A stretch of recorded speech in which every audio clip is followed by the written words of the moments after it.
Hola, ¿qué tal? Muy buenas tardes. Los saluda su amigo Armando Vargas Romero, director del Instituto de Especialización para Ejecutivos. Y hoy regresamos con un programa más de nuestro programa IE Transformando Realidades con el tema de compliance fiscal y sus implicaciones. Pero antes de presentar a nuestros invitados, quiero compartir con ustedes la misión del instituto. Formar y desarrollar profesionales en las áreas del conocimiento contable, fiscal, financiero, jurídico y empresarial a través de programas de educación superior, extensión universitaria y otros medios educativos de aplicabilidad inmediata, con el fin de que en su desempeño profesional actúen como agentes íntegros de superación y crecimiento en las organizaciones y en la sociedad. Y pues ahora sí, tengo el gusto de presentar a nuestros dos invitados que tenemos el día de hoy. Quiero comenzar con nuestra queridísima maestra Ana Valeria Domínguez Espinosa. Ella es reconocida y especialista en Derecho Fiscal, en Compliance y Prevención de Riesgos Legales y Financieros, con doctorado en Ciencias de lo Fiscal, por supuesto, en el Instituto de Especialización para Ejecutivos y formación internacional en Compliance y Gestión de Riesgos por la Universidad de Salamanca y la Universidad de San Antonio de Murcia. Y por otro lado está nuestro querido amigo Juan Carlos Pérez Góngora, maestro en impuestos por parte del Instituto de Especialización para Ejecutivos, fundador de Pérez Góngora y Asociados SC, y sus cargos actuales está en organismos de representación, presidente a la Asociación México Justo AC y presidente del Consejo Empresarial Mexicano. Y entonces, para darle inicio a este programa, quisiera preguntarles por qué hoy es crucial hablar de compliance fiscal, querida maestra Ana. Hola, ¿cómo están? Buenas noches. Muchas gracias por la invitación y es un placer estar aquí con ustedes. Pues bueno, hablar de compliance hoy es un tema sumamente relevante por la prevención de los riesgos. Aquí creo que vamos a abordar en lo que es esta charla cuál es la importancia de que podamos nosotros tener prevención antes de reacción, que nosotros tenemos que identificar cuando realmente tenemos oportunidad de tener herramientas disponibles a la mano para que podamos evitar y anticiparnos a lo que las autoridades pudieran en algún momento llegar a identificar por parte de alguna omisión en el cumplimiento fiscal. Y como para introducirnos en el tema, ¿qué es compliance fiscal? ¿Cómo lo describirías? Es una pregunta muy interesante porque les voy a hablar un poquito sobre el origen, el concepto de todo esto, ¿no? Así muy breve, en 1977, con la Ley de Prácticas Corruptas en el Extranjero, en Estados Unidos, se empieza a sancionar a las empresas que empiezan a dar sobornos, en contrataciones públicas. Y de aquí vienen ya escenarios donde la OCDE y la ONU se fortalecen para ir contra la corrupción. Y en este escenario, donde ya estamos teniendo medidas para poder anticiparnos a que haya algún tema de delitos, que esa es realmente el espíritu del compliance, se empieza a sectorizar y empezamos a tener un compliance fiscal que ya está adoptado también por la autoridad fiscal respecto a un manual de cumplimiento que presenta la Prodecon en 2022, donde ya nos habla de tener un plan de cumplimiento tributario. Pero esto nos marca más que nada desde el punto de vista del compliance de poder tener una identificación, evaluación de los riesgos mediante políticas y procedimientos que puedan darnos una cultura ética y de integridad dentro de las organizaciones. Qué interesante. ¿Y qué diferencia hay entre cumplimiento reactivo y cumplimiento estratégico? Es una diferencia muy abismal porque tengo que dar un dato importante que no me gustaría, pero Latinoamérica es es una parte del continente americano que es reactivo. ¿Qué quiere decir? Que siempre está reaccionando conforme van suscitándose los sucesos dentro de las organizaciones. Y cuando nosotros tenemos cumplimientos estratégicos, estamos hablando justamente de la prevención, de qué es lo que yo estoy viendo que puede traer una vulnerabilidad, que puede ocasionar realmente un impacto que puede ser negativo o en su caso también positivo a la organización. Pero cuando hablamos de una cuestión reactiva, normalmente estamos hablando de algo que va a traer una implicación importante que puede llegar a ser, como lo comenté ahorita, algún incumplimiento, alguna sanción, alguna multa e incluso puede llegar a derivarse en algún delito. ¿Y cumplimiento estratégico? El cumplimiento estratégico es en base a una gestión de riesgos donde tú analizas cuáles son todos esos riesgos en los que puedes estar involucrado, que pueden traer un impacto a la organización y los empiezas a mitigar. ¿Qué significa el tema de la mitigación aquí en esta parte del cumplimiento estratégico? Que como yo ya los abordé, yo ya los conozco, yo ya sé cuáles son estos riesgos, entonces yo voy a empezar a tomar medidas para poder empezar a bajar el impacto que puedan llegar a ocasionar en la organización. Y esto se basa mucho en la cuestión del riesgo, de cómo nosotros vamos a identificarlo y cuáles son esas medidas que podemos adoptar para que podamos ir teniendo, pues, de forma estratégica, soluciones que pueden llegar a prevenir cualquier tipo de incumplimientos. Entiendo que es desarrollar una cultura. Exactamente. Educar a la gente para poderlo hacer. Muy bien. Mi queridísimo Juan Carlos, oye, y en el mundo empresarial, tú que estás muy metido en el mundo empresarial, vives con el empresario, compartes experiencias, ¿cómo lo ve el empresario el compliance fiscal? Pues mira, Ana Valeria ahorita mencionó cuál es el origen y por qué viene todo este sistema de mayores controles, ¿no? En donde el gobierno quiere que las empresas contribuyan a buscar o evitar el tema de la corrupción. Sin embargo, nosotros pensamos que también el gobierno debe tener una responsabilidad en el trabajo. Creo que sí es necesario que se establezcan requisitos, que se establezcan reglas. Hoy en día tenemos la ley antilavado, que ya tiene más de 10 años, 13 si mal no recuerdo aproximadamente. Hubo reformas recientes, en donde viene a establecer diversos cambios, en donde te dicen, oye, quiero que tú me ayudes a pescar a los que lavan dinero. Sin embargo, desde mi punto de vista, es una carga que sí se la dan a los particulares y que creo que debería definirse una línea en donde cuál es la responsabilidad del gobierno y cuál es la responsabilidad de los particulares. Déjame señalar, por ejemplo, el caso que pues va relacionado con el mismo, la parte financiera, quizá no tanto la fiscal, el tema de los Estados Unidos, que declara 3 instituciones financieras mexicanas en donde pues ayudan a lavar dinero o al financiamiento del terrorismo o a las actividades ilícitas, fentanilo y todas esas cosas. A final de cuentas, lo que hacen esas instituciones financieras, y no es toda la institución financiera, es una parte nada más, es una de las empresas que tienen ellos, que es una casa de cambio, en donde hacen el cambio de una divisa, y más que el cambio de una divisa, la transferencia de un recurso, ¿no? Entonces, tú dices, oye, es que tú transferiste un dinero de México a Estados Unidos, hiciste una transferencia a Estados Unidos, y eres responsable porque son actividades ilícitas. Oye, pero para empezar, a mí me hicieron una transferencia de una empresa mexicana regulada por el SAT, de un banco mexicano regulado por la Comisión Nacional Bancaria y de Valores. Me lo hacen yo y le hago una transferencia a una empresa o a alguna persona, por ejemplo, de Estados Unidos, y donde tiene una cuenta bancaria abierta. Entonces, y donde tú regulas, y donde hay reglas en los bancos para abrir cuentas, tanto en México como en el extranjero. Entonces, ¿por qué me echas a mí toda la culpa y la responsabilidad? Es lo mismo que pasa con las empresas, ¿no? O sea, en donde te dicen que tú eres responsable de dar información. Pues tenemos un montón de declaraciones que cada vez se han venido incrementando. La famosa declaración de operaciones con terceros y clientes, proveedores y todo eso. Que yo creo que en parte está bien. Pero, sin embargo, te siguen dejando las mismas contingencias. Yo lo que he dicho, tú vas a comprar una mercancía, llegan a tu empresa y tú dices, oye, necesito comprar, por ejemplo, una fórmica para esta mesa porque ya se rompió. Y entonces llega el proveedor y te dice, pues cuesta 50,000 pesos, me parece muy bien, te la cotiza, te manda la factura. Oye, ¿y será cierta la factura? Te entrega la mercancía, dice que es eso, o sea, entonces tu alcance tiene que ser ir a investigar prácticamente a ese proveedor que verdaderamente exista, que tenga los materiales, o sea, me explico. Entonces, si es una carga que se establece y siento que las reformas las hacen nada más para tratar de pasarle a los particulares ese tipo de responsabilidad. Entonces creo que sí, en algunas cosas está bien, porque a ver, si queremos acabar con la corrupción, pues ayudemos al gobierno.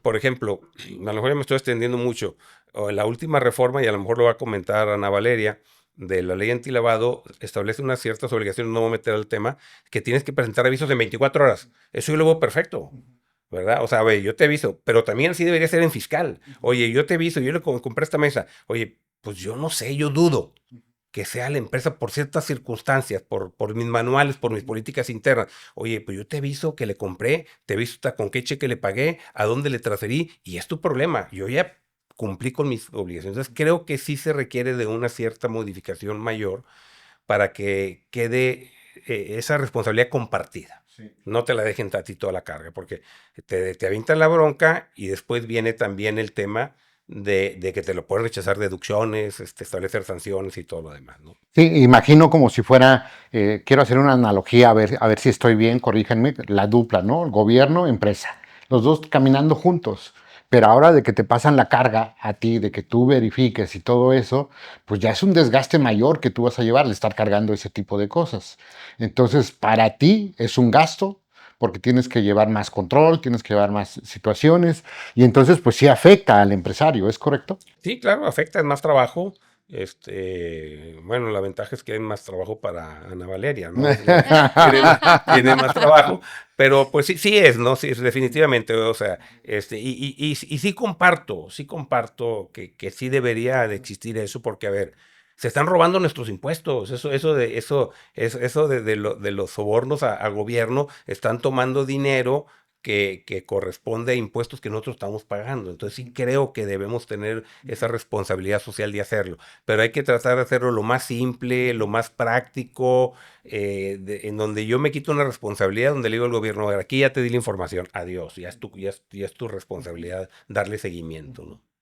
¿Casos de el incumplimiento ha afectado a empresas?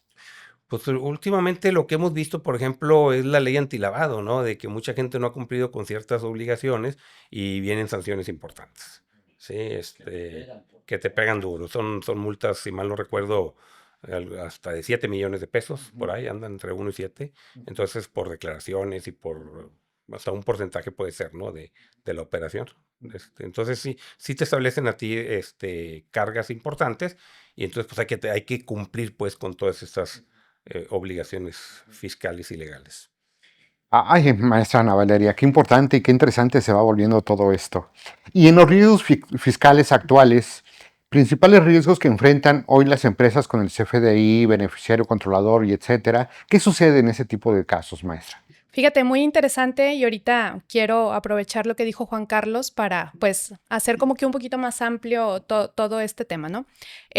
Nosotros tenemos una ley de responsabilidades administrativas, una ley general de responsabilidades administrativas que en el 24 y en el 25 nos establecen que las empresas deben de tener políticas de integridad. En 7 fracciones nos dicen en qué consiste esa política de integridad, pero también hay una reforma al Código Penal Federal y al Código Nacional de Procedimientos Penales donde establece cuáles son los delitos por los cuales pueden ser perseguidos las personas jurídicas en materia penal.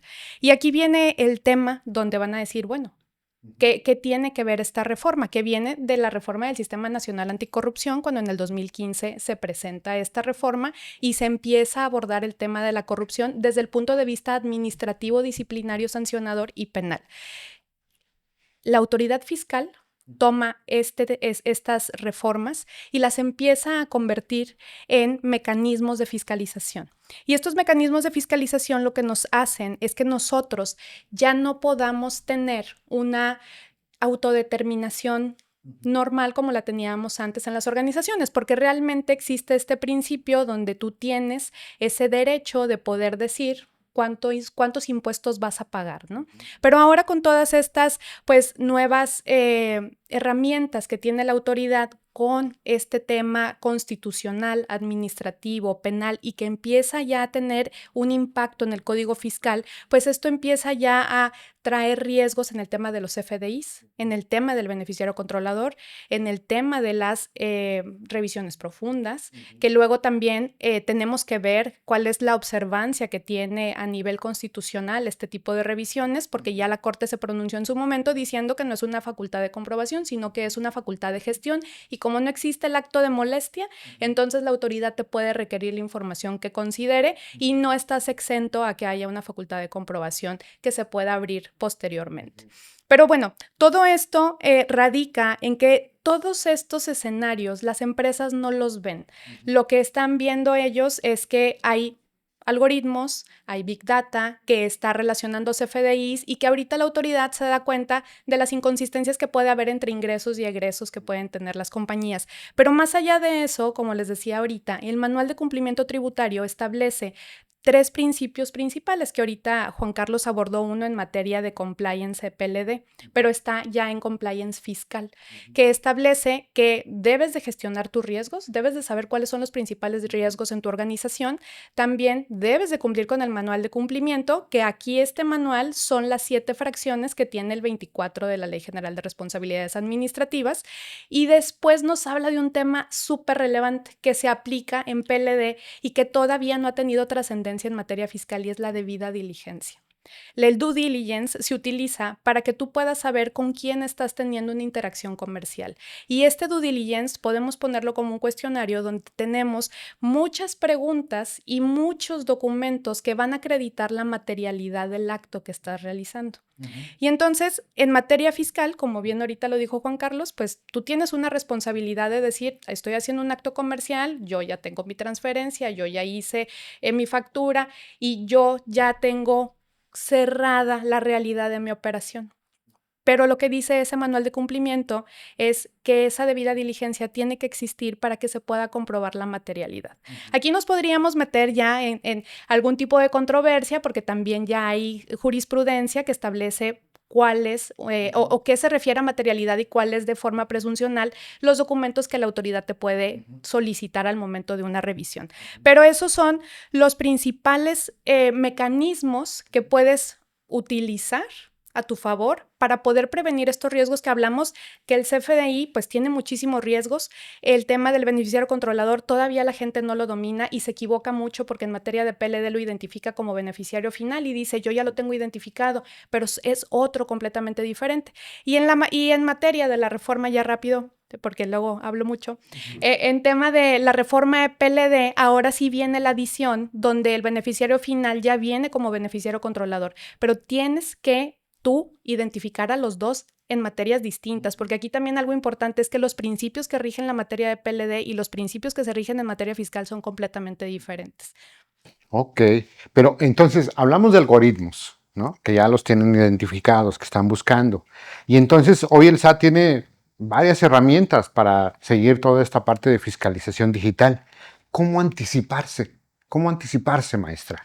Ese también es una pregunta muy importante, porque aquí vamos a dejar tantito el tema del compliance y vamos a hablar de los riesgos.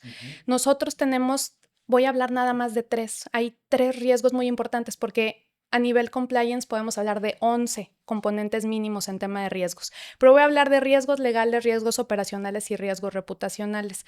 Los riesgos legales son los normativos. Nosotros vemos cuáles son las reformas que se han realizado en nuestra normativa, y entonces tenemos que enlistarlos para poder anticiparnos si estamos teniendo un cumplimiento de lo que nos marca la ley. Y tenemos que estar actualizando estos riesgos legales para que no caigamos en incumplimientos cuando hay reformas, como por ejemplo la de PLD.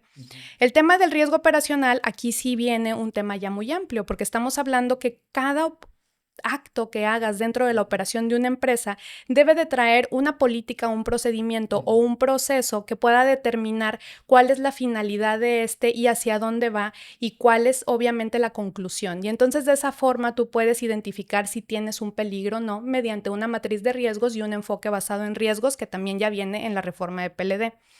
Y en el tema de los riesgos reputacionales, bueno, pues ahí estos dos, si tú no los proteges, pues evidentemente va a llegar un punto en el que vas a traer un riesgo reputacional, como el que hablábamos en la cuestión de las empresas que compran algún servicio y no se dan cuenta que están comprando una factura falsa, ¿no?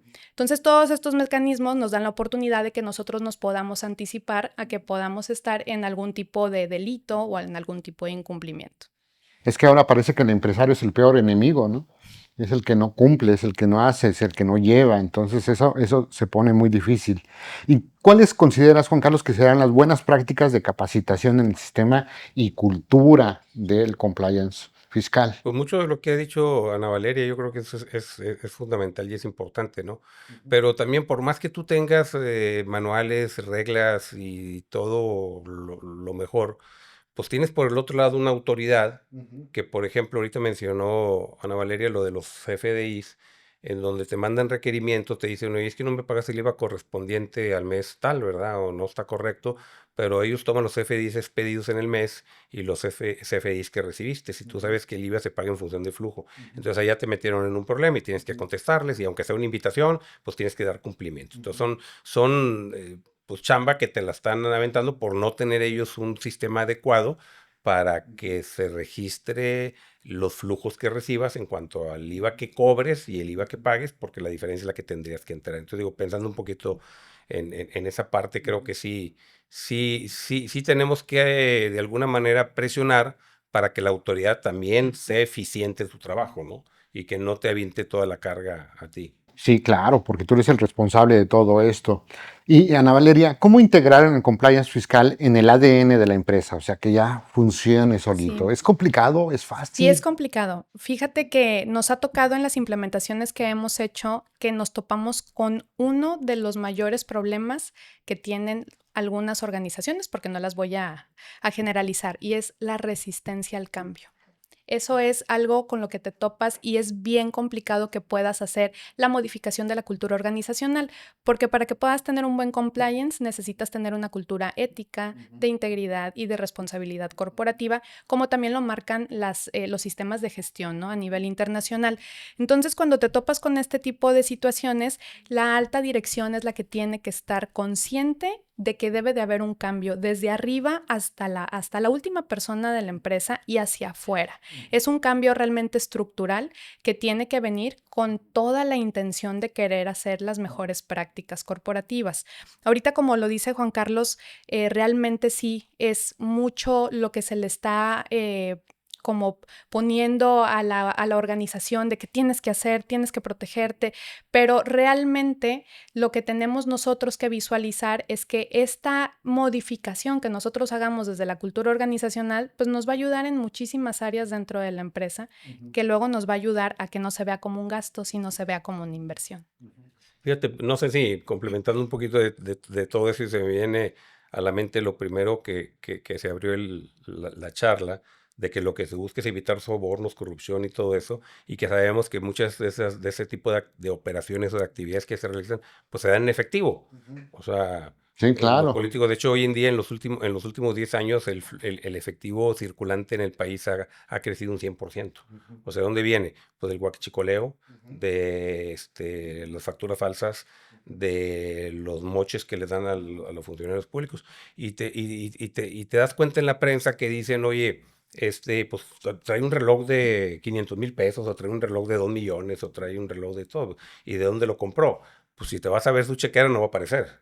Sí, si te vas a ver, y luego salen ahí, oye, mira que los diputados y la diputada tal trae una bolsa que cuesta 50,000 o 70,000 pesos, y tú dices, bueno, ¿y eso por qué en todo esto que estamos platicando, por qué eso no lo controlan? ¿Sí me explico? O sea, hasta dónde llega el alcance. Entonces te pones a pensar, bueno, la ley antilavado señala determinadas actividades que son reportables, ¿no? Y dice, entonces si tú llegas ahorita, por ejemplo, a Palacio de Hierro y dices, quiero comprar un traje, quiero comprar unos zapatos, y compras unos tenis de 50,000 pesos, compras un traje de 100,000, y dices, ¿cuántos son 400,000 pesos? Pues lo pagas ahí. Y entonces, pues no hay ningún requisito en cuanto a la ley de antilavado. Pues para mí eso debería ser más reportable, ¿no? Más reportable que otro tipo de actividad. Entonces, yo creo que sí hace falta mucho. No sé si vamos a tocar ahorita más adelante también lo de un poquito la reforma de esa ahorita que mencionó Ana Valeria, lo del beneficiario controlador, que es diferente como requisito fiscal en código, como lo que viene en la ley antilavado. Porque ahora, y me corrige si estoy mal, ahora si eh, a- tú vendes automóviles y vendes un automóvil de 2 millones de pesos, pero tú dices, oye, pues te lo viene a comprar una empresa, llega el representante de la empresa, te voy a hacer la transferencia, y tú dices, oye, pues a mí me huele que, pues este cuate, ¿qué onda? ¿Qué negocio tiene? Me está comprando un carro de 2 millones. Entonces tienes que identificar el beneficiario controlador. En pocas palabras, ¿quién va a utilizar el automóvil?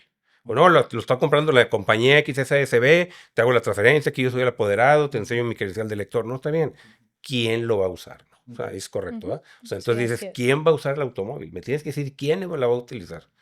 Ah, y si no me dices, entonces me voy a la escritura constitutiva y veo quién tiene el 25%. Entonces, pues no está mal. Si lo ves así fríamente, no, claro, tú dices como agencia de automóviles que vendes carros de lujo, bueno, ¿y para qué me meten en esa bronca? Bueno, pues tú vende el carro y informa. Y tienes que informar en 24 horas, o sea, ¿me explico? Entonces ahí de alguna manera le estás aventando la responsabilidad o el trabajo al gobierno. Esa parte está, la vemos bien, ¿no?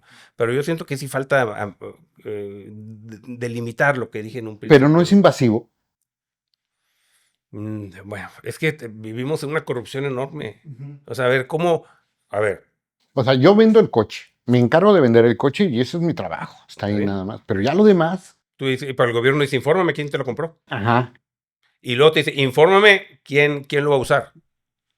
¿Quién lo va a usar? Y Y dices, ahora yo bueno, investigar eso, o y si sea, me dice mentiras el señor, bueno, ok, infórmame nada más. Infórmame nada más quién lo va a usar, ¿no? Entonces, Sí, ahí podemos hablar de la Ley Federal de Protección de Datos Personales y todos, pues, estos documentos que deben de tener las agencias para que ellos también se puedan proteger en el momento en el que van a estar mandando información. Sí es algo invasivo, por supuesto, pero es justamente lo que está solicitando no el gobierno, porque también aquí tenemos que precisar que estas reformas y estos cambios estructurales no vienen a nivel nacional, sino que son cambios internacionales por estar o ser miembros de Gafi, ser miembros de la OCDE, ser miembros de ONU. Todo eso nos trae que todas las implicaciones internacionales las tenemos que bajar a nuestra normatividad a nivel nacional y pues obviamente empieza a ser invasivo para todos, pero siempre protegiendo obviamente pues los derechos de cada uno de los usuarios finales, que podríamos mencionarlo de esa manera. ok. Y Ana Valeria, ¿tú ves cambios ahora para las reformas fiscales que vengan del 226? ¿Qué opinarías? Sí, pero no veo cambios importantes en impuestos, lo que veo son cambios digitales. Viene más reforzada el tema de la fiscalización digital. Los algoritmos que la autoridad está realizando los tiene muy reforzados, cada vez los está metiendo en más áreas. Tenemos también una nueva plataforma de DIOT que todavía no funciona al 100%, pero cuando funcione automáticamente va a poder estar cruzando información y va a empezar a haber actos de molestia.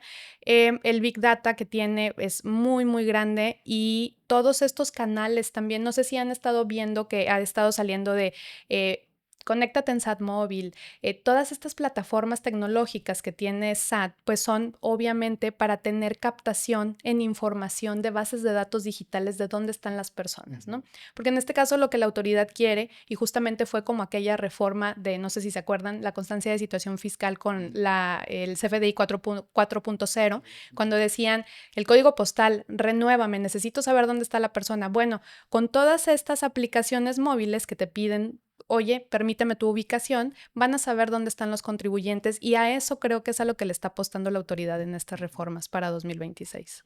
Y ahora que estamos todos metidos en las redes sociales y todo eso, pues todo el mundo sabe dónde estamos, ¿no? O sea, tú le das ahí a aceptar y te siguen, o sea, y yo creo que debe haber una comunión ahí entre esas situaciones. Juan Carlos, ¿qué recomendaciones harías para el empresario en este tema de compliance? ¿Cuáles pues, serían? digo, hay que cumplir con las obligaciones, es una responsabilidad que tenemos. Lo veo complicado en la empresa mediana, en la empresa pequeña, pues, más en la empresa pequeña, ¿no? Que tenga que cumplir con todos los requisitos, porque tú sabes que en los negocios pequeños, pues el dueño se mete a todo, ponle que no a la contabilidad y a todo eso, si tiene su gente que le ayude, sea interna o externa, pero todo eso implica mayor cumplimiento de obligaciones. Entonces sí se requiere que, pues que se cumpla, ¿no? Y ahorita lo que mencionó Ana Valeria, lo de la digitalización, creo que es un punto importante también. O sea, en la medida que hoy ya tienes los FDI, ya tienes todas las operaciones, pues ya no me molestes más. ¿Sí me explico? ¿Ya para qué quieres otra información? Yo creo que al contrario, deberíamos estar revisando cómo eliminar algunas cosas que no se dupliquen. Por ejemplo, si tienes todas las operaciones con CFDI, ¿para qué me pides las declaraciones informativas, no? Ujú. Entonces, no sé, hay muchas cosas que creo que se pueden quitar, ¿no? Ahora, ahorita que mencionaste reformas para el 26 de lo que viene, ya mencionó Ana Valeria, Yo creo que lo que se requiere a futuro es bancarizar la recaudación de impuestos. Ya algunos países lo han tenido sobre la mesa, en donde prácticamente, y eso lo veo muy importante para la empresa mediana y para la empresa pequeña, donde tú no administres los impuestos, por así decirlo. O sea, que el sistema financiero agarre el IVA, se quede con él, no te quedes tú con él porque no lo vas a pagar, pero el acreditamiento también lo paga el sistema financiero, ¿verdad? A cargo al SAT, por ejemplo, o a cargo de Tesorería de la Federación. Las retenciones, yo le doy al banco la nómina completa, tú hazte cargo de pagar las contribuciones, la retención de ISR, las contribuciones de seguridad social, y quitarme esa responsabilidad, porque entre más grande sea la institución, entiéndase, por ejemplo, el caso del sistema financiero, pues más va a dar cumplimiento. A lo mejor va a haber una carga adicional, pues, ¿verdad? Para ellos, pero no va a ser mucha realmente, ¿no? Entonces te puede ir quitando un poquito de dejarte el flujo. Las empresas grandes se manejan en función de números y las empresas pequeñas, la chequera. Sí. ¿Cuánto tengo, no? O sea, hoy le voy a pagar al proveedor. A ver, ¿cuánto tengo? Sí, pues págale, sí, hay dinero. Pero espérame, pues mañana es 10/17, tengo que pagar los impuestos. Ay, pues ya le pagué al proveedor y ya me quedé sin dinero. ¿Y ahora cómo le hago para mañana pagar los impuestos? Entonces ya ahí empiezan los problemas. Entonces sí hay que llegar a un balance entre la cultura que tenemos en la empresa, la forma en que se administran las empresas pequeñas. Pues es que no. Si tú abres un pequeño negocio, pues no vas a contratar un gerente o un director que te administre y un contralor y un contador, y me explico. O sea, es muy complicado todo eso y no te va a dar el negocio para eso. Y no te garantiza de todos modos que cumples. Bueno, también, pero no te va a dar el negocio para eso porque es un negocio pequeño. Ya cuando el negocio es más institucional, pues ya, por eso digo, los negocios grandes se manejan en función de números y no en función de cuánto tengo en la chequera. Y eso es lo que yo creo que tenemos que ir madurando y establecer sistemas más simples para el cumplimiento de obligaciones, principalmente para las pequeñas empresas. Entonces el tema también sería educarnos en esos temas, ¿no? Prepararnos para podernos... Porque luego la capacitación en este tipo de cosas el empresario lo ve como un gasto, no como una inversión. Y debería de ser al revés, una inversión, oye, para evitar cualquier problema, cualquier riesgo, ¿es correcto? Exactamente. Es que, fíjate, también aquí creo que es importante establecer el costo-beneficio, ¿no? Lo ven como un gasto porque no están anticipándose a nada. Y la capacitación hacia las empresas o para las personas que se tienen que especializar en estas áreas, pues claro, a veces es costoso, no le quieren invertir y prefieren seguir siendo reactivos. Pero esto a la larga, si hablamos nuevamente de este costo-beneficio, nos damos cuenta que hubiera sido más económico que hubieras capacitado, que hubieras implementado un sistema, que estar pagando multas, recargos, actualizaciones, o que ya estés envuelto en temas que realmente pueden ir rebasando lo que puede llegar a hacer que el negocio también empiece a perder liquidez, o en su caso, un tema importante que también quiero ahorita mencionar es la restricción de sellos digitales, ¿no? Que también es una fiscalización ahorita importante y agresiva que tiene la autoridad, porque en este sentido, cuando hablamos de restricción, tienes 45 días para ver si te vuelven a dar tus sellos o no, si te los activan o no. Y no hay un medio de defensa ahorita adecuado para poder ir en contra de esta restricción por los plazos tan grandes. Entonces, en ese tiempo, si tienes incumplimientos o si ya la autoridad detectó que hay diferencias en los FDIs, pues te puedes quedar sin poder operar porque no puedes ni recibir dinero y tampoco puedes seguir teniendo clientes ni puedes seguir facturando. Entonces, es un tema importante que tiene que verse a largo plazo, ¿no? O sea, ahí es donde la inversión se puede llegar a ver a mediano o largo plazo para que no se vea como un gasto. Yo siempre digo que la educación es dar claridad, ¿no? Claridad al empresario de cómo hacer bien las cosas. Entonces, de eso se trata este capítulo que los que nos están escuchando, pues darle esa claridad o esa situación del caminito a seguir, ¿no? Que tengan un poquito de idea. Y por qué no el día de mañana manejar un curso, Ana Valeria, que podamos tener, que podamos compartir. También, Juan Carlos, que podamos tener los dos, dar un curso. Fíjate que lo que dices, Armando, también es importante. Y yo creo que las cámaras empresariales, colegios de profesionistas también, deben de ponerse las pilas en ese sentido. Más las cámaras, y más las cámaras que están muchas micro y pequeñas empresas ahí afiliadas, en donde sí deben de pues, orientar bien, pues, ¿no? Orientar bien a las empresas para el cumplimiento de este tipo de obligaciones. Que tengan un buen acompañamiento. Esa sería la Así es. finalidad, ¿no? Así es. Y por último, pues un un comentario para cerrar. Me gustaría empezar con Juan Carlos y cerrar con Ana Valeria. Pues creo que tenemos un gran reto por delante, ¿no? Tenemos un gran reto como empresas, para poder cumplir con todo este tipo de obligaciones. Creo que hay que tratar de estandarizar manuales que los puedan ser aplicables, que cambiar la cultura no es sencillo, ya lo dijo Ana Valeria, o sea, es un tema complicado en donde quieres darle pues más trabajo a la gente, pues, ¿verdad? A la gente que está en tu área administrativa. Entonces sí requiere hacer un gran esfuerzo, ¿no? Y debe empezar con el empresario, con el dueño de la empresa, ¿no? No porque él lo tenga que hacer, pero tiene que tener claridad él hacia dónde debe funcionar el sistema de su empresa. O sea, qué compromisos debe tener con la autoridad. El caso de la cancelación, como dijo Ana Valeria, de que te cancelen la expedición CFDIs, pues dices, oye, te debo impuestos y no me dejas cobrar, no me dejas facturar, pues menos te lo voy a pagar. De perdido, que te lo dejen activado y que te digan, pues abóname la mitad de lo que ingreses o otra regla diferente, ¿me explico? Para que vayas cumpliendo con tus obligaciones, pero pues déjame respirar, ¿no? Porque normalmente, digo, sabemos que hay empresas fraudulentas, factureras, esas que les cancelen todo, no estamos de acuerdo. Pero una empresa formal que está operando y que por errores, por falta de flujo, no cumple correctamente con sus obligaciones y le cancelen los sellos y no puedes pedir facturas, pues ya te deja de operar.